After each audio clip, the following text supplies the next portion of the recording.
అయ్యో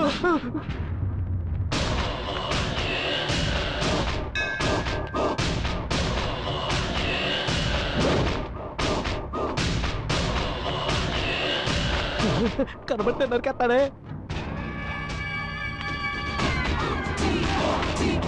అన్నా ఏంటన్నా మీరు చెప్పులు వదులుతున్నారు? ఎరా వెర్రి పప్ప, ఎవరైనా చెప్పులతో గుడి లోపలికి వెళ్తారా? ఆహా, గుళ్ళోకి తమరే వచ్చినప్పుడు చెప్పులు రాకూడదా? తీయరా కత్తి, ఇవ్వు.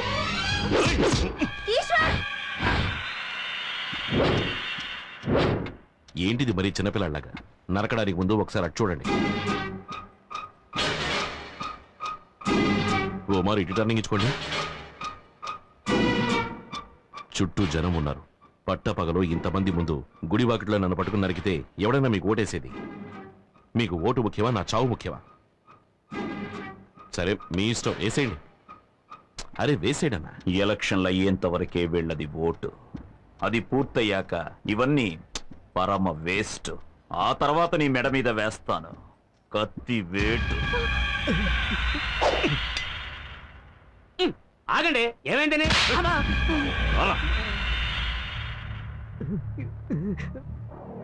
చూడు ఈశ్వర్, నామినేషన్ దాఖలు చేసిన దగ్గర నుంచి ప్రతిరోజు చస్తూ బతుకుతున్నాను. ముందు ముందు మనల్ని ఉప్పు పాత్ర వేసి ఎలా ఉన్నారు. ఇటువంటి పరిస్థితుల్లో రాజకీయ నాయకులు 30 ఏళ్ళు 40 ఏళ్ళు ఎలా ఉంటున్నారో తెలియట్లా. అందువల్లే వీళ్ళకి విగ్రహాలు పెడుతున్నట్టుగా ఉంది. వాళ్ళ సంగతి అటుంచి వెనక్కి తిరిగి చూడు, అమ్మ ఎలా నుంచుందో. ఓం శక్తి, ఓం శక్తి, ఓం శక్తి. అమ్మా అన్నపూర్ణ, చూసిన నాకే కాళ్ళు చేతులు చల్లబడిపోయాయి. కన్న తల్లివి నీకెలా ఉండుంటుంది? ఆ దుర్మార్గుడు కోపంలో కత్తితో వేటేసుంటే నీ బిడ్డ అన్యాయంగా చచ్చిపోయేవాడమ్మా. అన్నపూర్ణమ్మ, నేను మాట చెప్తాను, వింటారా? చెప్పండి. నా చెల్లెలి కూతురు సీతాలక్ష్మి మీకు తెలుసు కదా. దాని మొగుడు రోజు తాగొచ్చి దాన్ని తిట్టడం, గొడ్డును బాదినట్టు బాధడం, అలా నానా చిత్రహింసలు భరిస్తూ చస్తూ బతికేది. ఓ రోజు చచ్చిపోవాలని నిర్ణయించుకుంది. అప్పుడు వాళ్ళిద్దరూ ఒక స్వామీజీ దగ్గరికి వెళ్లి కలిసి వచ్చారు. ఆ స్వామీజీని చూసిన తర్వాత అతను పూర్తిగా మారిపోయాడు. కేవలం 1 నెల. అరే సీతాలక్ష్మి మొగుడు ఇతనేనా అని ఈ ఏరియా వాళ్ళంతా పొగడ్డం మొదలెట్టారు. మీరు కూడా ఒకసారి ఆ స్వామీజీని కలిసి రండి. మీ అబ్బాయి మారతాడు, మీకు మనశాంతి లభిస్తుంది. ఆ స్వామీజీ పేరు? గురూజీ. ఎక్కడుంటారు? శ్రీశైలంలో ఉంటారు. ఇప్పుడెందుకు మా ఉన్నటువంటి శ్రీశైలం రమ్మంటున్నావు? తిరుపతికి వెళ్ళొచ్చాడు, కాళహస్తికి వెళ్ళొచ్చాడు. ఇప్పుడు ఉన్న బలంగా శ్రీశైలం రమ్మంటే ఎలా వస్తాడు? ఇప్పుడు తీర్థయాత్రలు ఎందుకు? ఉన్న ఊళ్ళో తిరగడమే కుదరట్లేదు. ఏమైందిరా? నువ్వు పద, ఇప్పుడు వెళ్ళి రేపు సాయంత్రానికి వచ్చేద్దాం. నేను చెప్పేది కాస్త కూర్చోవయ్యా, నీ మానం నువ్వు వెళ్ళిపోతున్నావు. నిన్ను నమ్మకనే ఎన్నికల్లో నిలబడ్డాను. నువ్వు మీ అమ్మ మాట విని శ్రీశైలం వెళ్తే నేను బొచ్చి పట్టుకొని హిమాలయాలకు పోవాల్సిందే. కొంతమంది మనశ్శాంతి కోసం హిమాలయాలకు వెళ్తారు, వీడు శాశ్వతంగా హిమాలయాలకు వెళ్తాడు. సొంత దొరికితే చాలు నన్ను పంపించేయాలని చూస్తున్నావు. నువ్వే ముంచెట్టున్నావు. ఇలా చూడు ఈశ్వర్, ఎలక్షన్ పనులు చాలా ఉన్నాయి, నువ్వు బయలుదేరు. అవును గురు, పోదాం పద. ఆగరా, కన్న తల్లి కంటే నీకు వీళ్ళు ముఖ్యం. మొదలెట్టారా బాబు? అమ్మా, ఇప్పుడు నువ్వు నాతో వస్తావా రావా? ఇలా చూడమ్మా, ఎలక్షన్ అయ్యేంత వరకు నన్ను వదిలేసి ఆ తర్వాత నువ్వు ఎక్కడికి పిలిచినా నేను వస్తాను, సరేనా?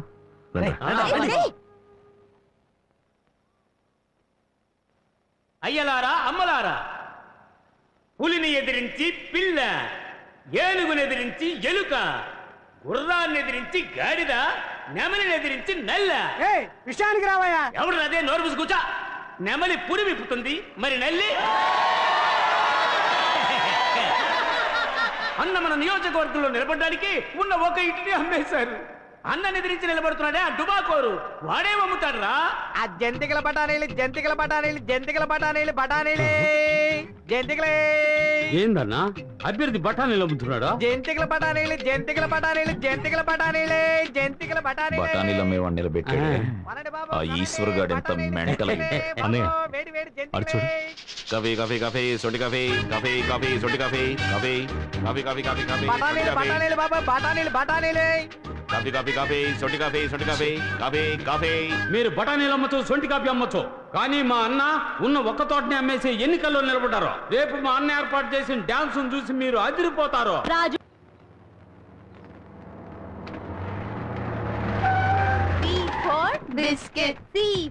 నమస్కారం, ఓటేసేయండి. నమస్తే టీచర్, మళ్ళీ ఎలక్షన్ లో నిలబడ్డాను, మర్చిపోకుండా ఓటేసేయండి. స్కూల్ పైకప్పు కారుతోందని మీకు ఎన్నిసార్లు చెప్పినా మీరు బాగు చేయించలేదు.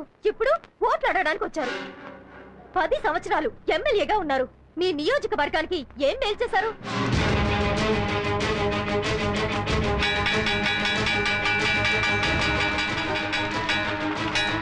రాయ్ తలుపులేసేంట్రా.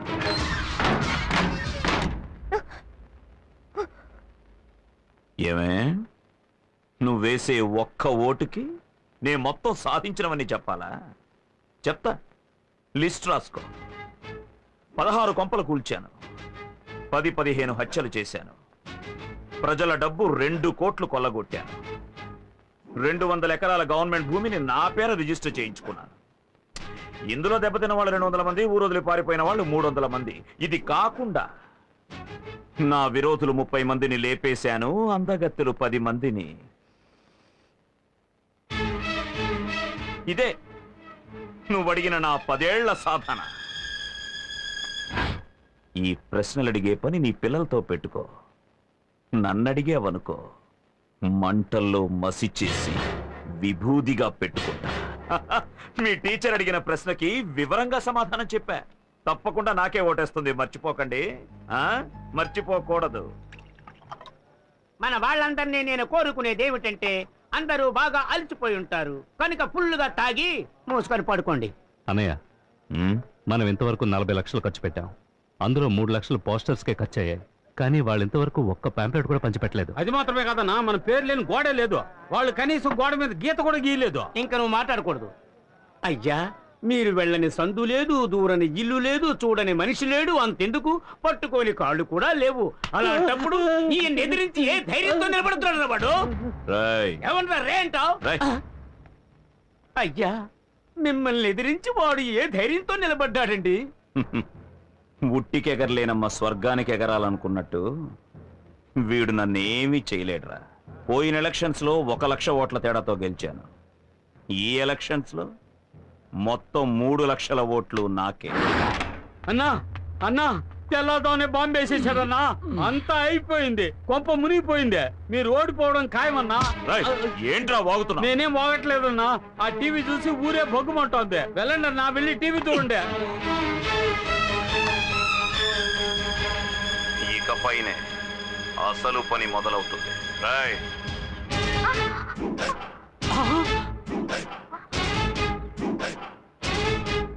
ఏంటే మొగుడికేసి లుక్కులు ఇస్తున్నా? కాంట్రాక్టర్ చెప్పన్నా. వీళ్ళంతా ఎవరో తెలుసా? తెలీదన్నా. ఇదిగో ఇక్కడ నించున్నారే పబ్లిక్. వీళ్ళ అమ్మ, బాబు, అక్క, చెల్లెలు, పెద్దమ్మ, పెదనాన్న, చిన్నమ్మ, చిన్నాన్న, బావలు, మరదళ్ళు, మనవళ్ళు, మనవరాళ్ళు మొత్తం అందరినీ దించేశా. వీళ్లతో రోడ్డు వేయించు. ఆ రోజు మీటింగ్ లో బఠానీలు అమ్ముకునే వాళ్ళంతా మెంటలుగాళ్ళన్నా. ఇప్పుడు చూసావా, అయ్యగారి భాగవతం ఊరంతా తెలిసిపోయింది. అంతా ఈ టీవీ వల్లేరా? రే రాజు అన్నయ్య, ఇంకో 10 నిమిషాల్లో ఈ త్రిశూలం టీవీ ఉన్న చోటు ఉండకూడదు. నేలమట్టం చేసేయండి. అలాగే అన్నయ్య. రేయ్ రండ్రా.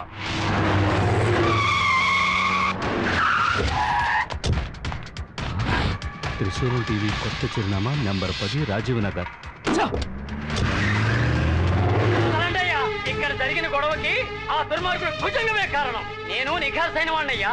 ఈ దేశ ప్రజలకు ఏదైనా మంచి చేయాలనుకుంటున్నాను. నా కడుపు రగులుతోందయ్యా. నా ఉసురు తగిలి వాడు ఏదో ఒక రోజు ఖాళీ మాడి మసైపోతాడు, నాశనం అయిపోతాడు. అన్నయ్య, లైవ్ లో చూపించి పరువు తీస్తున్నాడు రా. ఏం పీకుతున్నావు అక్కడ? అడ్రస్ మార్చేశాడు అన్నయ్య, వెతుకుతురా.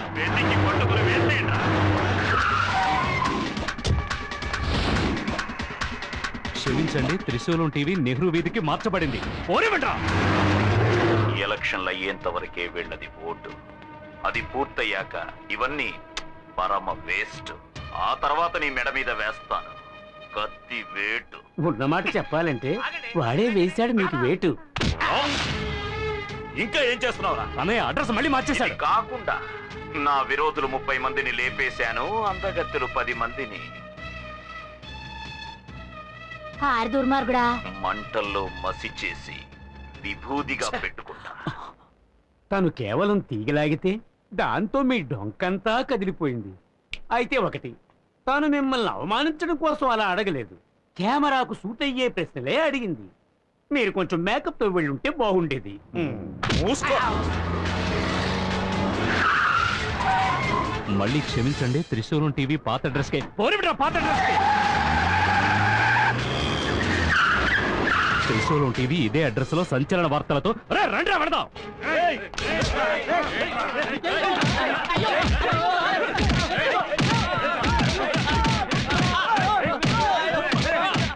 రేయ్, ఇవన్నీ చూపిస్తూ మా బండారం బయట పెడతావా? వదులుతామంటారా? మీ అందరినీ నరికేస్తా. ఇదంతా లైవ్ లో వస్తుంది. ఎన్నో అర్థం చేశాడు, అందులో ఇది కూడా ఒకటి అవుతుంది. ఏందో బట్ట చూస్తా ఉండవు, పేరు తక్కువయ్యా.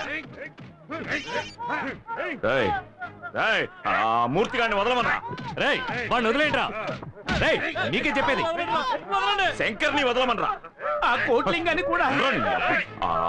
కోట్లింగాన్ని వదలమనరా. రేయ్, వాడిని వదలంట్రా. వదలంట్రా. రేయ్, నువ్వు ముందా ఈశ్వరుని వదలరా. వారికే చూస్తావేంట్రా? వదలమంటున్నానుగా, వదలు. అనయ్య, ఇక్కడ జరుగుతుంది నీకెలా తెలుస్తుంది? డైరెక్ట్ గా చూస్తున్నాడు చెప్తారా? నేను మాత్రమే కాదు, ఊరంతా చూస్తున్నారా. ఏమంటున్నావు అన్నయ్య? లైవ్ లో వస్తుంది ప్రత్యక్ష ప్రసారం. పోరా.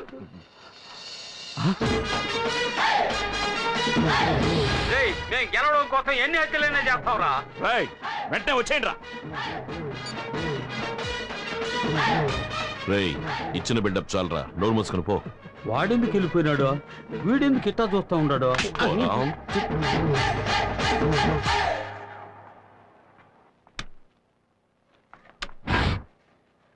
ఇండిపెండెంట్ అభ్యర్థి శివలింగం 17 ఓట్ల మెజారిటీతో ముందంజలో ఉన్నారు. నియోజకవర్గంలో రామ్మూర్తి 5000 ఓట్ల మెజారిటీతో ముందంజలో ఉన్నారు. ఆత్మకూరులో భుజంగం 28 ఓట్ల ఆధిక్యతతో ముందంజలో ఉన్నారు. ఇప్పుడే అందిన సమాచారం, ఇండిపెండెంట్ అభ్యర్థి శివలింగం 47 ఓట్ల ఆధిక్యతతో ముందంజలో ఉన్నారు. అభ్యర్థి భుజంగం 8 ఓట్ల తేడాతో ముందంజలో ఉన్నారు. పశ్చిమ నియోజకవర్గంలో సుబ్బారావు 8000 ఓట్ల మెజారిటీతో ముందంజలో ఉన్నారు. ఎన్నికల ఫలితాలు ఇప్పుడే అందిన సమాచారం. ఆత్మకూరు నియోజకవర్గానికి జరిగిన ఎన్నికల్లో భుజంగం 10 ఓట్ల మెజారిటీతో గెలుపొందారు. ఆయన సమీప అభ్యర్థి శివలింగం ఆఖరి నిమిషం వరకు ముందంజలో ఉండి చివరకు 10 ఓట్ల తేడాతో ఓడిపోయారు.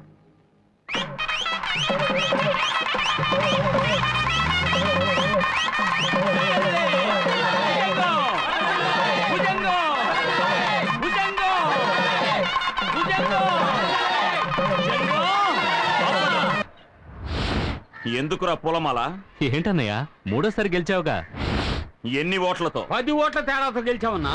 అయ్యా, 10 ఓట్లు 1000 ఓట్లు గెలుపు గెలిపే. దొంగ ఓట్లు ఎన్ని వేశారు? 25,000 ఓట్లు అన్నయ్య.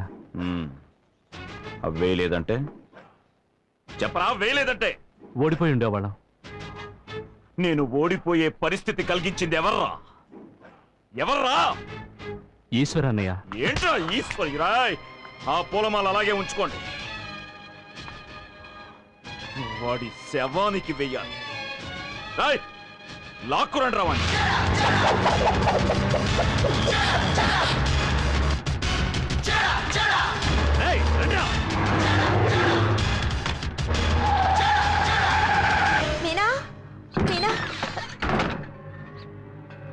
ఏంటన్నపూర్ణ అంత కంగారుగా ఉన్నావు? ఆ ఎమ్మెల్యే గారు మళ్ళీ ఎన్నికల్లో గెలిచాడు. ఎప్పుడు మా ఇంటి మీదకి వచ్చి పడతాడు అని భయంగా ఉంది. కాసేపు మీ ఇంట్లో వెళ్తాను. దానికి ఇంతగా అడగాల? కావాల్సినంత సేపు ఉండు.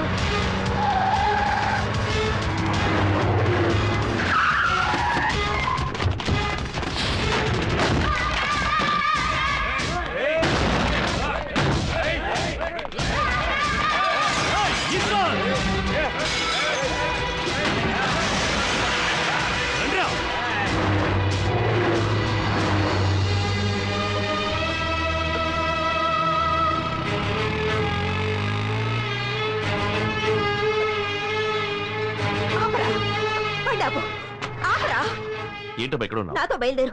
ఎక్కడికి? ఎన్నికలు పూర్తయ్యాక ఎక్కడికైనా నాతో వస్తానన్నావుగా. అన్నాను, అందుకని ఇలా ఉన్న వాళ్ళంగా ఏం మాట్లాడుకు, నాతో బయలుదేరు. బట్టలైనా మార్చుకొస్తానమ్మా. ఏం అక్కర్లేదు, పద పదం. పోనీ. ఎక్కడికమ్మా? శ్రీశైలానికి. శివ శివ శివ శివ శ్రీశైల క్షేత్రం ఈశ్వర నిలయం ముక్తికి మార్గం కై కైవల్యధామం విశ్వము కంతా హృదయ భాగము భక్తుల మదిలో నిత్య తేజము ఈశ్వర నిలయం శ్రీశైల క్షేత్రము ఈ సుదినం మా హృదయం శివమయమే శివమయమే నీ స్మరణం ఒక జాగృతి కిరణం జ్యోతిమయమే జ్యోతిమయమే శ్రీశైవ క్షేత్రం జ్యోతిమయమే ఓం నమః శివాయ నమః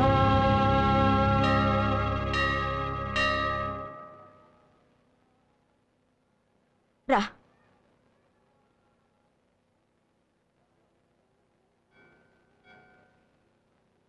స్వామి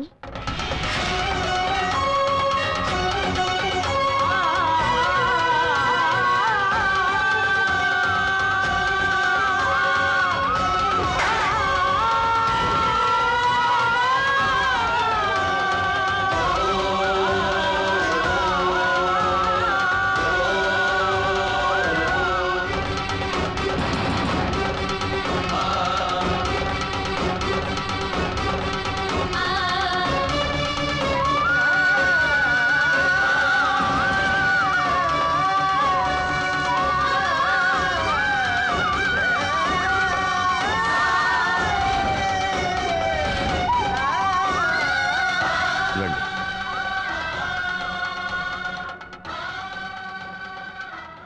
స్వామి మీరొచ్చు మా అబ్బాయిలానే ఉన్నారు. ఇక్కడికి వచ్చే వాళ్ళందరికీ నేను బిడ్డలాంటి వాడిని. చెప్పండి.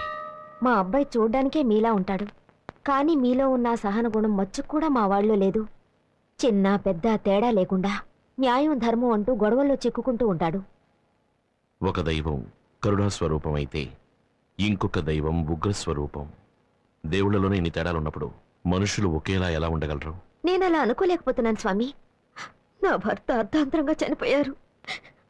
ఆయన చావు సహజమైంది కాదు. వీడిలా ప్రతి సమస్యలోనూ తలదొచ్చడం వల్లే దుర్మార్గులు చంపేశారు. అసలు ఆయన చావుకి కారణం కేవలం కోపం, ఆవేశమే. ఏంటమ్మా ఇవన్నీ చెప్తావు? నువ్వు ఊరుకోరా. ఏ ఆవేశం కోపం మా ఆయన్ని చంపేశాయో అదే ఆవేశం కోపం వీడికి కూడా వచ్చేసాయి స్వామి. నా భర్త నాకు దూరం అయినట్టు నా కొడుకు కూడా నాకు దూరం అయిపోతాడేమోనని భయంగా ఉంది. మీరే వీడి మనసు మార్చాలి స్వామి. కొంతమందికి చెప్తే అర్థమవుతుంది, కొందరికి అనుభవిస్తేనే అర్థమవుతుంది.